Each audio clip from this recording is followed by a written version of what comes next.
Thanks for the introduction. So my talk is about apps and accessibility, and mainly about how to comply with the European Accessibility Act. This is a new directive. I guess it's especially interesting for us as European students to see how this impacts apps, but also websites and also other digital things. So in this presentation, I'm going to talk about accessibility a little bit, like what is it, then about the Act, then about compliance, and then I will tell a little bit about screen readers, then about voice control, switch access, and then conclusion. So starting out with accessibility. What is it? Well, you can describe it as the ability to access, not only with, for example, people in wheelchair, that you can access a building, but it's also about digital products or apps that everyone, regardless of any impairment they might have, are able to use the software or product. In Europe, there are around 445 million citizens. It's quite hard to find these numbers on disabilities, but I guess this is kind of an indication. Most common is actually hearing loss. It's around 34 million, but different gradations. So some people are deaf. Some other people might still be able to hear with hearing aids. Then dyslexia. This also impacts apps. For example, apps that use really difficult words might be hard for someone to read. Then visual impairment, 24 million. Used in a wheelchair. This also depends what kind of reason someone is in a wheelchair. For example, maybe they lost their legs, then they're still able to use their hands, but some other people might have lost other body parts, which may be harder to use apps. Then autism, 3 million, might also be harder to focus. Blind people is 3 million. This is one of the hardest groups for accessibility, because if you're completely blind and you want to use an interface, you have to use a different way of interaction. Lastly, deaf, it's around 750,000 citizens. So this is also difficult, for example, with videos. If there's no closed captioning available, they won't really know what's happening. Then, to improve this around the whole Europe, the European Accessibility Act was proposed a couple years ago. Right now it has been accepted, and actually it's rolling out right now. And the goal of this act is to improve the internal market for accessible products and services. So not just products, but also services. And they made functional requirements for 10 products and services. So you can see them on the screen. It's computer operating systems, ATMs, ticketing and check-in machines, telephones and smartphones, and I guess you can read the rest of them. So it's a lot of different products and services, and they did a lot of surveys in different countries, and they made this list of 10 groups that are the most problematic and also the most important. For example, if you're traveling, air, bus, or rail, you want to be able to use ATMs to actually get a ticket on your own. So it's all about independence, that someone with a disability is able to use these products and services without any help. If you want, you can read the full directive. There's a link in the presentation. Then the timeline. So already enforced right now is new public sector websites and apps. This is enforced from 23 September 2019. So it's a little bit more than half a year ago. And then this year, also on the same date, it will be enforced for existing and new public sector websites. So all old public sector websites that already exist also need to be made accessible. And this might be problematic because there are probably hundreds or thousands, or how many websites per city, and then per government agency, and then per country. So it's going to be a lot of websites that need to be made accessible. And then what's interesting for this talk, and also for me as an app developer, is that next year it's going to be enforced for existing and new mobile apps. So new apps already need to be made accessible, but now also the existing apps need to be made accessible. So how can you do this? How can you comply to this act? The directive, it's kind of vague actually. It tells you what needs to be accessible. but it does not impose technical solutions how you can exactly achieve this. So there's a list of common accessibility requirements that need to be implemented, but there's not a checklist, or it's kind of hard actually to know if your app is accessible. I guess right now it's more about trying to make it as accessible as possible, because there's no clear technical solution telling you, well, you need to implement this kind of checklist and then your app is accessible. But these are some of the requirements. For example, you need to provide communication and orientation via more than one sensory channel. So actually, it's kind of hard to read all these legal texts, but in this case, it means, for example, normally you use touch to interact with the smartphone, and now you can interact with your smartphone by voice.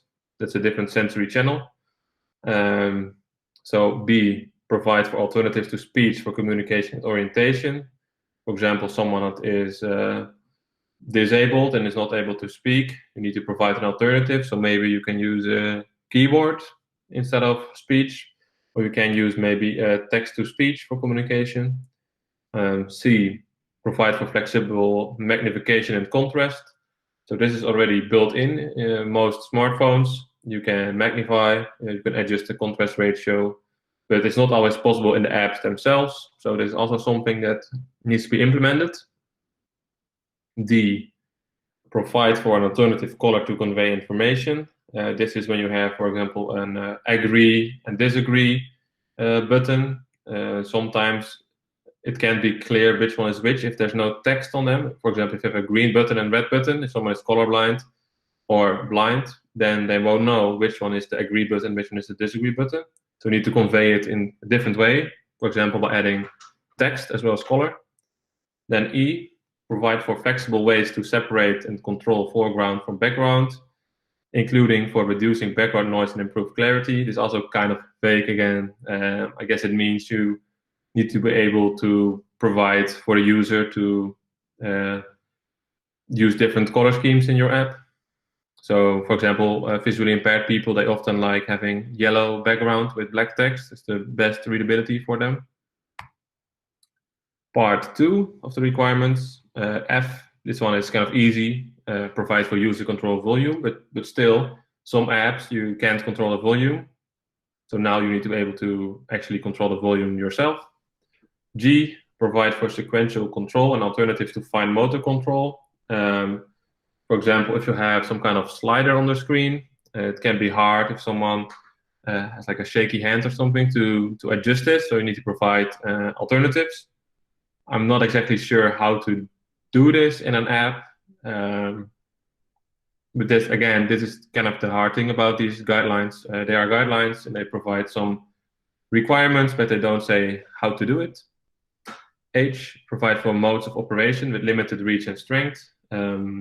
This is one I will show a video of later in this presentation. For example, voice control, you can use your voice to operate your device. So by implementing voice control, you comply to H. Then I, provide avoidance of triggering photosensitive seizures. I guess this is more about maybe games or other apps or maybe annoying ads. You need to avoid triggering seizures. So I guess this is something you already didn't want to do, but now it's a requirement. Then something about principles. You can also find them about the V3C with the Web Content Accessibility Guidelines. It's perceivable, operable, understandable, and robust. And then in this European Accessibility Act, they kind of build on top of the VCAG from the World Wide Web Consortium. So perceivable, it means provide multiple ways to perceive presented information. So you need to provide different ways. For example, you can access the content on the screen by reading with your eyes, but if you're blind, you can use text to voice so they can hear the content. Operable, you need to present interaction which the user can perform. So if someone is unable to use their hands, they are not able to touch the screen, so you need to provide an alternative way. For example, voice control again, they can use voice. Understandable, information and operation of a user interface must be understandable. I guess this is something you always want to do, but you need to make sure your app is easy to use, I guess. Robust. Content must be robust enough that it can be interpreted reliably. All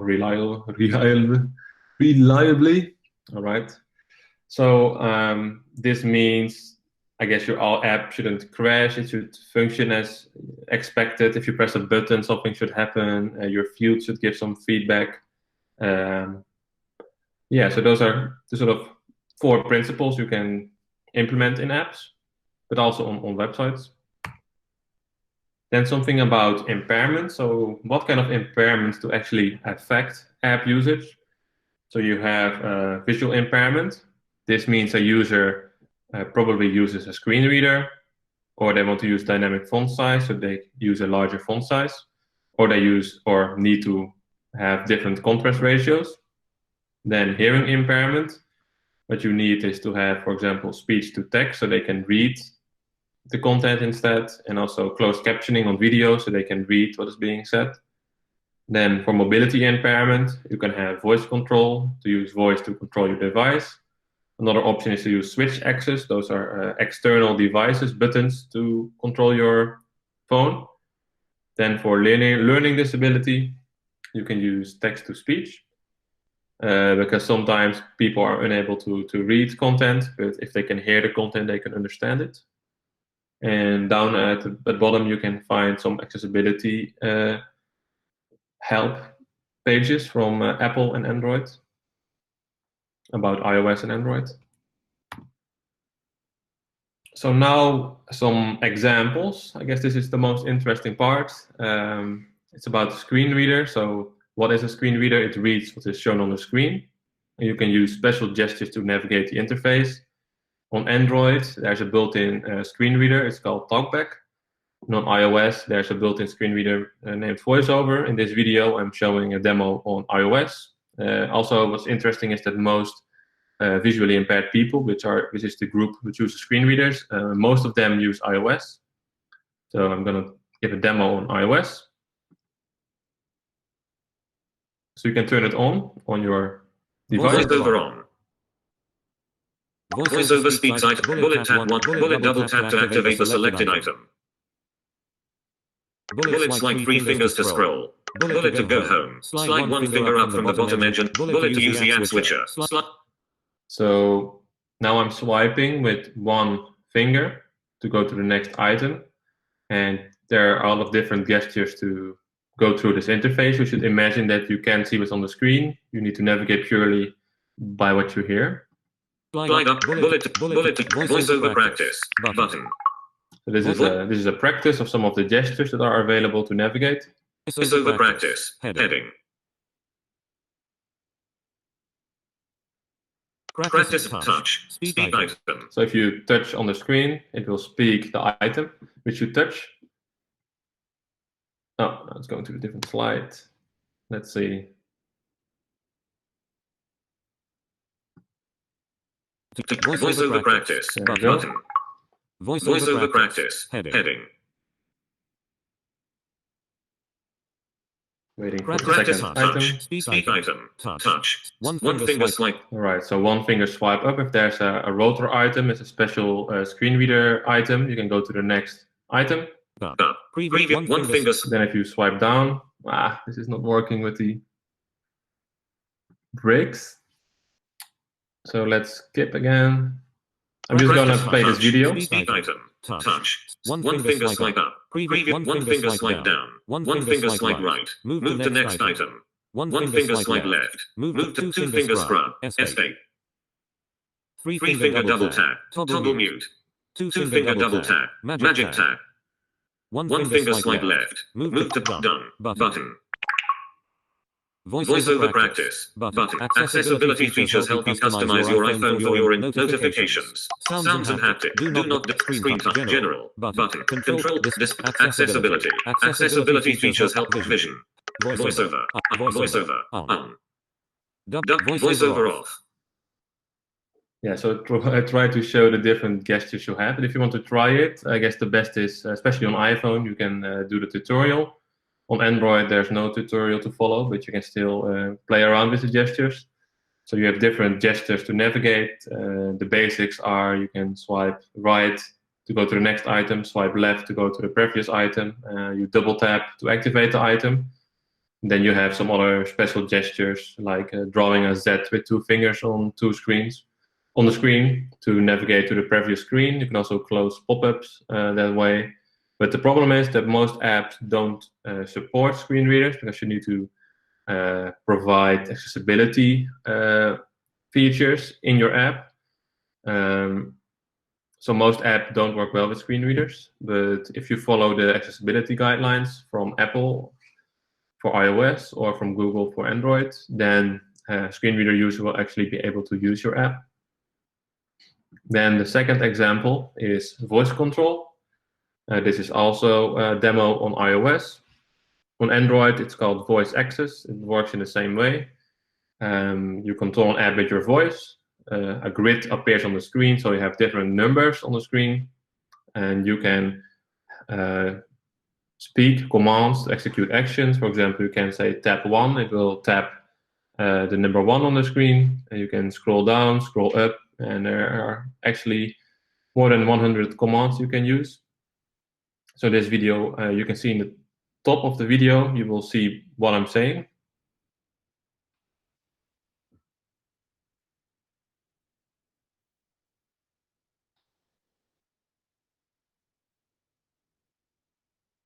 Let's see if it loads.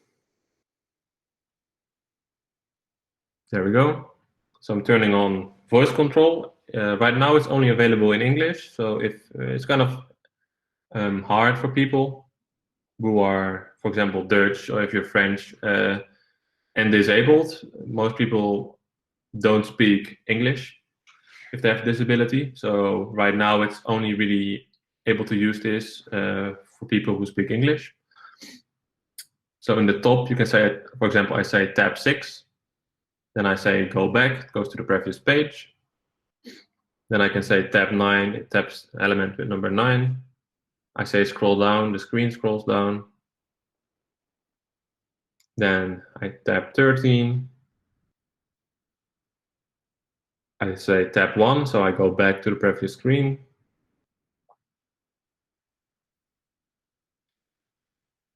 I believe I'm trying to go up. So if you say go up, it doesn't work. You need to say scroll up.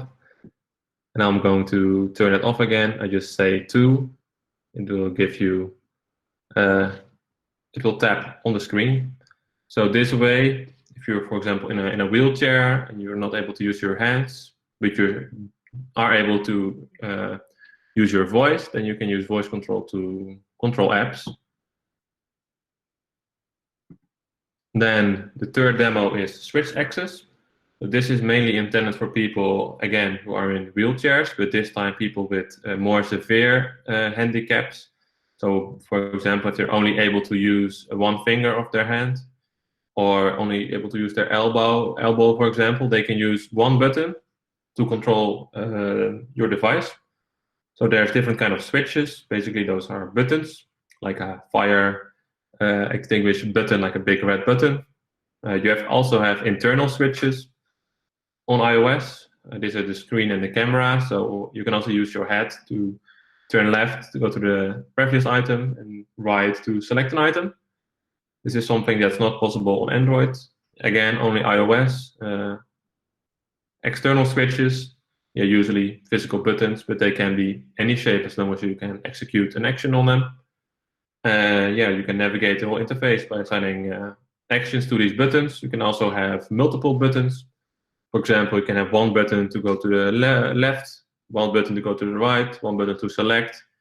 You can also have a forward button, for example, to go home. You can basically add as much switches as you want. So again, a demo on iOS. What happens when you turn it on? I'm using switches, tab, access. So it's going down automatically because I only have one switch, which is I'm using my screen. So this means I can navigate manually. So it's basically going down the screen one by one. and then when you press the screen, it acts as an action, and then you get other menus to perform more actions. So let's see if I Switch control switches. Full screen. One switch should be Bluetooth device. Switch control switches. Edit. But switch control switches. Full screen. One switch should be Bluetooth tab. Switch So now I tap on the screen, you can select an action to execute. Switch tab. Switch access tab. Access settings. Accessibility vision. Head voiceover. Physical and motor touch. But Face ID and the switch tab. Scroll down more. Exit menu tab. Scroll down more. Row 1, row 2, row 3, more. Exit menu. Row 1, row 2. Settings. Search. Notification. General. Syrian search. Exit group. General. Control center. Display and bright access tab. Settings. Accessibility vision. Head voiceover. Physical and motor touch. But Face ID and the switch tab. Scroll down more. Exit menu tab. Setting. Accessibility. Switch control. Switch tab. Important. Are you sure you want cancel? Yes. Tab. So this was a demo of switch access. It's not really how most people use it. Most people use multiple switches, so they navigate the interface themselves. As you can see, sometimes it's kind of quick. You can't hear what they're saying. If you have 2 buttons, you can just manually navigate, but some users are only able to use 1 switch because of their disability. So they are using their devices in this way. So the conclusion of my talk is to try to make your apps as accessible as possible. If you do this, you probably also comply to the European Accessibility Act. And I'm sharing my own knowledge on a Dutch platform. It's called apt.nl. So it stands for, in Dutch, accessibility is named toegankelijkheid. So it's the T from that and then added to app. So if you're Dutch, you can read content on there. Maybe I will make it available in English in the future. And then a summary. European Accessibility Act is a set of common accessibility requirements. To make your app accessible, use poor, perceivable, operable, understandable, robust. And some impairments you can expect users to have. It's visual, hearing, mobility, and learning issues. And if you use those techniques I showed, so it's screen readers, voice access, and also switch control, you can make interface accessible for users with one of those impairments. Are there any questions? Thank you so much, Jan. I appreciate the demo, the effort you put in. And we'll quickly go to your questions because we actually have many questions. I think the first one is Aicha. And she's asking, is there a penalty for non-compliant websites and apps regarding these accessibility that you presented? Yeah, I'm actually still going through all the legal content because it's over 100 pages. It's hard to read, but as far as I understand, right now there's no penalty yet. It's kind of like the GDPR.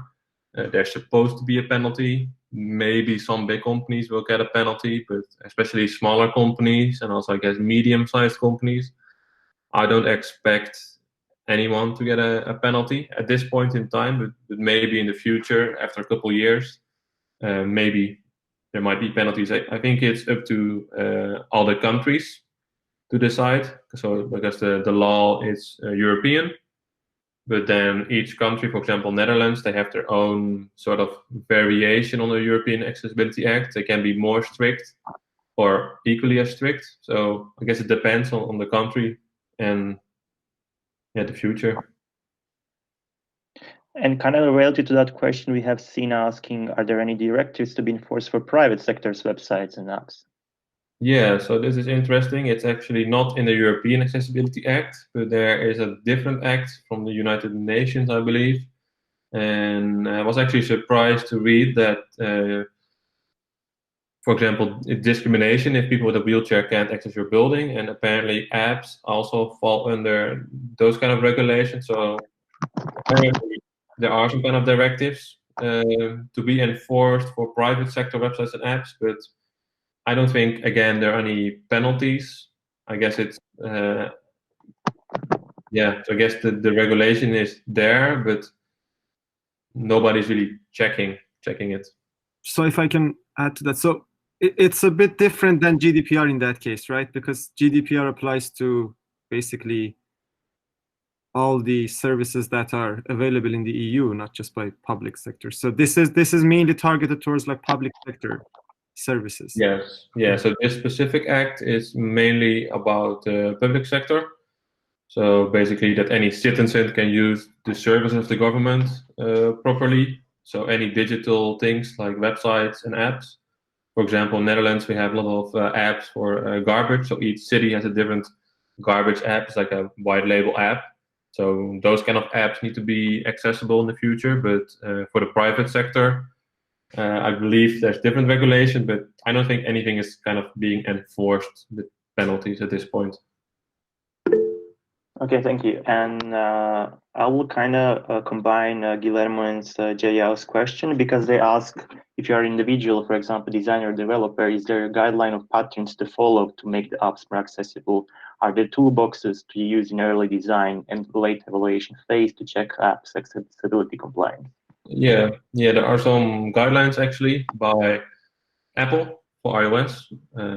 Basically, the guidelines from Apple are really clear, and also they have really a lot of developer tools, mainly for actually developers, so programmers in that sense, not so much for interface design, but they do have also some content on designing good interfaces. So if you want to check them out, you can go to search for like iOS accessibility. I believe you will get the correct websites and also Android accessibility. But what I'm trying to do on my own website, the app website, is sort of put it all in one place, because the problem is that Apple and Google, they have the content out there somewhere. It's like really hard to find everything. So you have to really spend hundreds of hours to go through everything and actually find what they made. So yeah, the content is out there somewhere, but it's hard to find basically.